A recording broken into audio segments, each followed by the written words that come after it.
It's a bit of a cliche, isn't it? A young man walking alone on the road, oblivious to the world around him.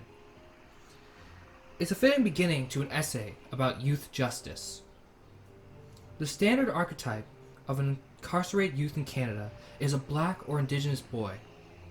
Despite representing 8.8% of the youth population in Canada, Indigenous youth comprise 47% of custody admissions and 40% of community admissions to the justice system in 2018 and 2019.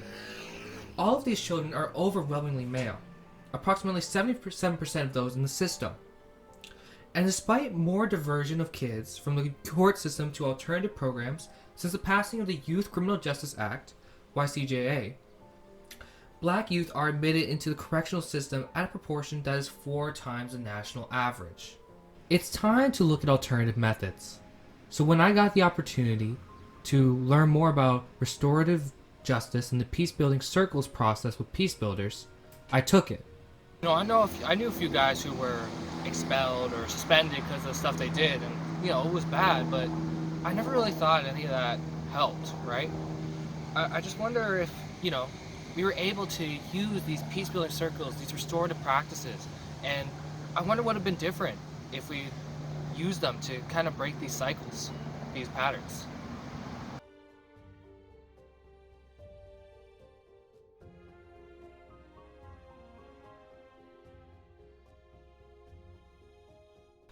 My Youth Participatory Action Research question is, how does the Peacebuilders Restorative Youth Circles program support the well-being of youth in the justice system? Much of this essay is based on the exit surveys of youth from a report on the RYC program by Dr. Stott Wortley, a professor of criminology at U of T.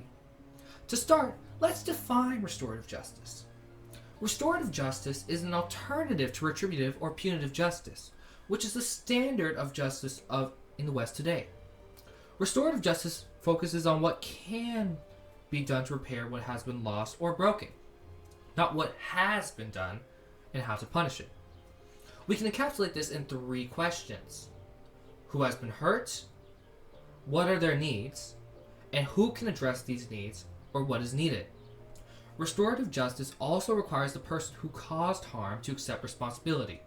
And I use the terms person who caused harm and person who has been harmed, or people, because it can be multiple on either side, in place of victims and offenders, because this terminology centers the people first. Restorative justice has many roots in Indigenous cultures. The peace-building circles are a format directly adopted from the First Nations in Canada, who taught non-natives in the 1990s, in part to encourage alternatives to the mass incarceration and cultural genocide of Indigenous peoples. Peacebuilders has a range of programs in restorative justice for schools, excursions, and within the court system, the latter being the RYC program. This program is located in MLSC Launchpad at 311 Jarvis Road. Youth are referred to the program in order to divert them from the courts, a YCJA goal. These youth first participate in sports activities, then gather in group circles to learn about the qualities of a healthy lifestyle. Respect and trust were the 2 most enjoyable traits that the youth talked about, according to over half of the respondents. In peace-building circles, an item is passed around to designate who gets to speak. This would be akin to a talking stick, which is commonly used in many Indigenous practices. In our Zoom training, we used keys. Circle keepers manage the circle and ask questions. This way, each youth gets a chance to share. Youth do 6 to 7 group circles before moving on to their individual circles, where their case is discussed. The persons affected by the youth and other community members would be present, including support people for the person or people who caused harm and those harmed. Once the individual circles were completed, a report would be drafted by the circle keepers detailing their participation. Program completion and demonstration of remorse for their actions lead to the case being formally dismissed in court. So to answer my question, I will analyze what participants themselves said were the key benefits of the program. One of the main benefits is the ability to participate in organized sports. 13% of respondents said this was one of the best parts of the program. Jerome Madison, a youth diversion coordinator for Peacebuilders, told me that youth build teamwork and leadership skills on the court, among other benefits. Then there's the food. This program often takes place in the evenings, so the staff order the food that the youth agree upon, developing bonds. This usually ended up being pizza, funny enough. Speaking of connections, 30% of youth reported that one of the greatest benefits was getting the chance to talk about life with their peers and the Peacebuilders staff. And 43% said that the best part was becoming a better person. This brings us back to learning about respect and trust. 52% report being treated unfairly by the police. Compare this with approximately 90% trusting the circle keepers during group and individual sessions, and 83% feeling comfortable talking about themselves and their experiences in the individual circles. You need youth to feel respected in order for them to reciprocate. The backgrounds of the circle keepers matter as well. Around 89% of participants agreed that the circle keepers were able to relate to them in meaningful ways.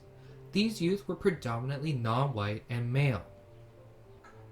81% of exiting youth said that they would have taken a different action to avoid the situation which got them into trouble in the first place. About 9 out of 10 participants believed that RYC would make it easier to avoid future conflicts.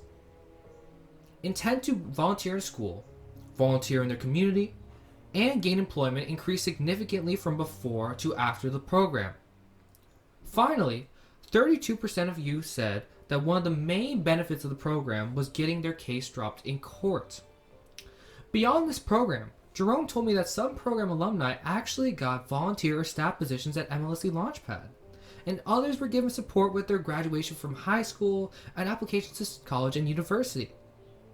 Ongoing support increases chances of success dramatically.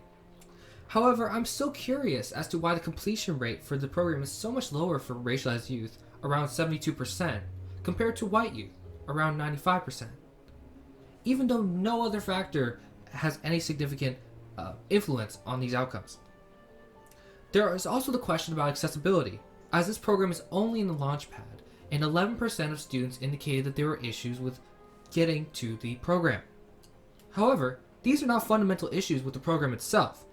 2/3 of the youth agreed that the program did not need improvements, and others wanted minor adjustments. In conclusion, circles break cycles.